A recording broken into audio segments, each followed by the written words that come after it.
চেকের মামলা থেকে কি বাঁচা যায়? আসামির করণীয় কি? আপনার নামে কি চেক ডিজনারের মামলা হয়েছে? অনেকেই ভাবেন এবার বুঝি জেল নিশ্চিত। কিন্তু আইন কি সত্যি সেটা বলে? ভিডিওটি শেষ পর্যন্ত দেখুন, কারণ একটি ভুল তথ্যই আপনার ক্ষতি আরও বাড়িয়ে দিতে পারে।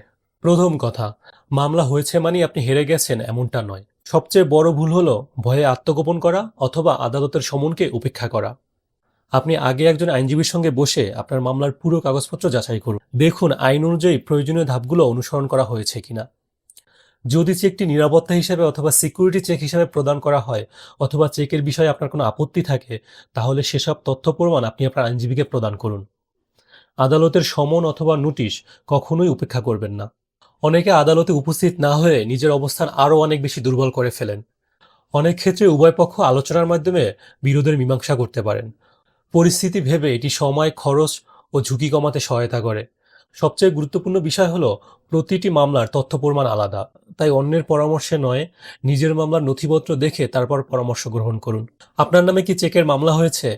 কমেন্টে লিখুন অথবা আমাদের পেজের সাথে যোগাযোগ করুন। আমরা আপনার মামলার নথি দেখে আইন অনুযায়ী করণীয় সম্পর্কে দিক নির্দেশনা দেওয়ার চেষ্টা করব। এমন আরও আইনভিত্তিক ভিডিও পেতে এখনই ফলো করুন।